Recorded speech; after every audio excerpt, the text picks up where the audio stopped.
Бүгін бізде биохимия, соның ішінде глюкоза 6-фосфат дегидрогеназа ферменттің жетіспеушілігі туралы айтатын боламыз. Бұл процестің маңызы ол организмдегі перекис дейді ғой, яғни сутектің асқын тотығы, свободный радикалдар, соларды детоксикациялау, яғни залалсыздандыру. Сол үшін бізде сол процеске осы фермент қатысатын болады, яғни глюкоза 6-фосфат дегидрогеназа ферменті. Бұл реакция НАДФ-H'ты қажет етеді, яғни глютатионның қайттан қалпына келуіне НАДФ-H қатысады. Сол арқылы ол бос радикалдарды және пероксидазаны залалсыздандырады. НАДФ-H'тың деңгейі қанның қызыл, яғни эритроциттерде төмендеген кезде олар гемолизге ұшырайды.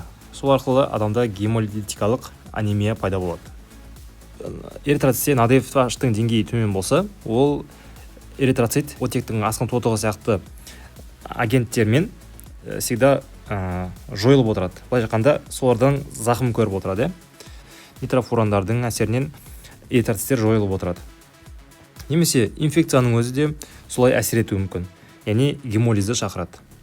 Бұл ауру көбінесе X байланысты рецессивті дамиды, және осы мекендерде, Африка, яғни оңтүстік Азия деген секілді аймақтарда көбірек тараған. Бос радикалдармен байланысқан эритроциттер өзінің белгілі пішінін өзгерте бастайды.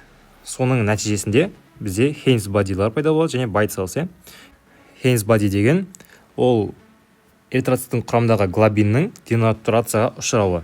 Ал байт селс деген ол микроскоппен қараған кезде эритроциттің бір шеті тістелген секілді жас шолар пайда болады, көрінетін болады.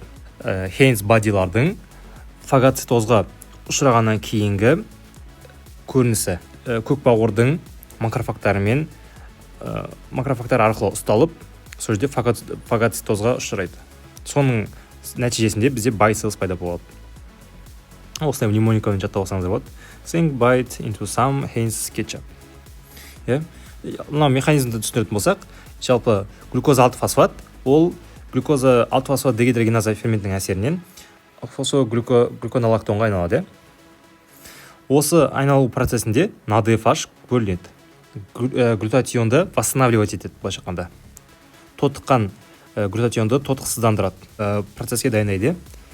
Глютатион редутаза ферментінің қатысында қайттан қалпына келеді. Бос радикал бағындай сутектің асқын тотығымен байланса отырып, оны суға айналдырады. Жалпы процесс осы. Сіздерде сұрақтар пайда болса, комментарийге жаза кетіңіздер, және келесі тақырыптың атын комментарийге жаза кетсеңіздер болады. Мен соған байланысты видеоны түсіретін боламын.